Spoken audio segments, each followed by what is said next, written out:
નાના વરાછાની હેતલ બારૈયાએ વેપારીને પ્રેમ જાળમાં ફસાવી શારીરિક સંબંધો બાંધ્યા બાદ ન્યૂડ વિડીયો બનાવી બ્લેકમેલિંગ શરૂ કર્યું હતું. મળતી વિગતો પ્રમાણે વાલોડ જિલ્લાના બુહારી ખાતે રહેતા 50 વર્ષીય મહેશભાઈ વેપારી છે. જૂન 2022માં સુરતમાં મોટા વરાછા ખાતે રહેતા મિત્રને મળવા ગયા હતા ત્યારે નાના વરાછામાં રહેતી હેતલ બારૈયા સાથે પરિચય થયો હતો. હેતલે સામે ચાલીને મોબાઈલ નંબર આપી મિત્રતા કેળવવા સાથે નિયમિત ફોન કરવાના પણ શરૂ કર્યા હતા. મહેશભાઈ હેતલને સુરત મળવા પણ જતા હતા. તેઓ મોલ અને ગાર્ડનમાં પણ ફરવા જતા હતા. હેતલ બારૈયાના ડિવોર્સ થઈ ગયા હતા અને તેની એક દીકરી હોય. આર્થિક તંગીની વાત કરતા મહેશભાઈ ઘર ખર્ચના રૂપિયા તેણીને નિયમિત આપતા હતા. બંને વચ્ચે પ્રેમ સંબંધ બંધાયા હતા અને બાદમાં શહેરની અલગ અલગ હોટેલોમાં જઈ શરીર સંબંધ પણ બાંધતા હતા. હેતલ વોટ્સએપ પર વિડીયો કોલ કરી સહવાસની ઈચ્છા વ્યક્ત કરતી હતી. પોતે નિર્વસ્ત્ર થઈ મહેશભાઈને પણ વિડીયો કોલમાં ન્યૂડ થવા મજબૂર કરતી હતી. ગત તારીખ 8/11/22ના રોજ હેતલ બારૈયાએ વોટ્સએપમાં વિડીયો મોકલ્યો હતો. ન્યૂડ વિડીયોનું સ્ક્રીન રેકોર્ડિંગ કરી હેતલે હેમંત પંચાલને બ્લેકમેલિંગ કરવાનું શરૂ કર્યું હતું. સોશિયલ મીડિયામાં વિડીયો વાયરલ કરવાની ધમકી આપી 50 લાખની ખંડણી પણ માંગી હતી. મહેશભાઈએ નાણાં ન હોવાનું જણાવતા હેતલે ડરાવવા માટે મહિલા પોલીસમાં અરજી કરી હતી. પોલીસ મથકે બંને પક્ષ જવાબ લખાવવા ગયા હતા. હેતલ બારૈયા તેના વકીલ અભિષેક શેઠિયા સાથે ત્યાં ગઈ હતી. અભિષેક શેઠિયાએ નાણાં નહીં આપે તો એટ્રોસિટી અને બળાત્કારના ખોટા કેસમાં ફસાવી દેવાની ધમકી આપવા સાથે જામીન પણ નહીં થવા દેવાની દમદાટી આપી હતી. આખરે મહેશભાઈ સમાધાન માટે તૈયાર થઈ ગયા હતા. વકીલ અભિષેક શેઠિયા અને હેતલે મહેશભાઈને મીટિંગ કરવા બોલાવી સેટલમેન્ટ પેટે 42.50 લાખ માંગ્યા હતા. પહેલા સ્ટેજમાં 20 લાખ આપવાની વાત કરતા મહેશભાઈએ મિત્રો સગા પાસેથી 20 લાખની વ્યવસ્થા કરી હતી. વકીલ શેઠિયાએ વીઆર મોલ પાસે નાણાં આપવા જણાવતા હેમંત પંચાલ 20 લાખ લઈ સીધા ક્રાઇમ બ્રાન્ચમાં પહોંચ્યા હતા, જેથી ક્રાઇમ બ્રાન્ચની ટીમે છટકું ગોઠવ્યું હતું.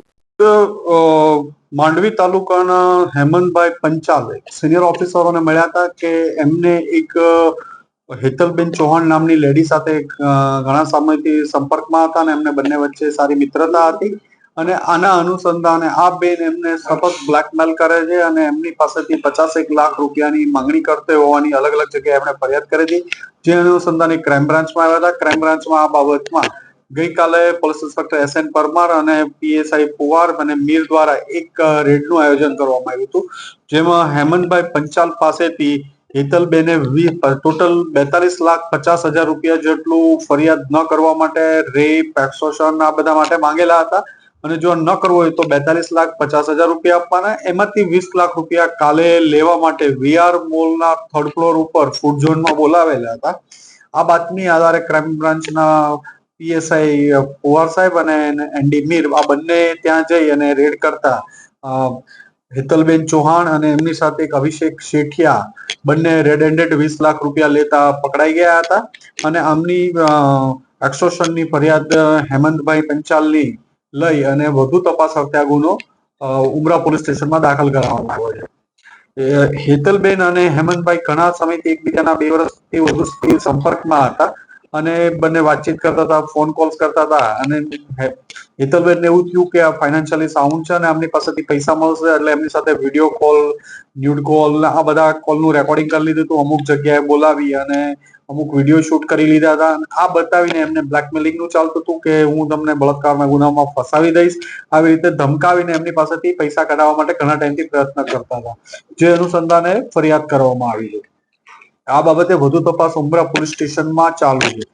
આ અંગે ફરીથી કહીએ કે જ્યારે કોઈ પણ તમને કોઈ એક સાવચેતી માટે કે કોઈ અજાણ્યા નંબરથી વિડીયો કોલ આવે કે અનનોન માણસ મળવા બોલાવે કે આવું થાય ત્યારે હંમેશા આવું ટાળવું જોઈએ. અને એક જે આવી લેભાગુ ટોળકી ગેંગો કામ કરતી હોય છે કે લોકોને ફસાવી એમની પાસેથી પૈસા કઢાવવા માટે, આવા જ્યારે કોઈ પણ ઇન્સિડન્ટ્સ બને તો કોઈ પણ પ્રકારના ડર વગર નજીકના પોલીસ સ્ટેશન અથવા કોઈ સિનિયર પોલીસ ઓફિસર્સને મળી અને રજૂઆત કરવાથી ચોક્કસ પરિણામ આવશે. અને માણસો ડરના પેલામાં ઘણીવાર પૈસા ચૂકવી દેતા હોય છે અને આત્મહત્યા સુધી પણ આ કેસોમાં માણસો સુસાઇડ કરતા પણ અચકાતા નથી શરમના હિસાબથી. તો આવા કેસોમાં પહેલા સાવચેતી રાખવી અને જો તમારી સાથે આવો કોઈ બનાવ બને તો કોઈ પણ પ્રકારના ડર વગર નજીકના પોલીસ સ્ટેશનનો સંપર્ક કરવો જોઈએ.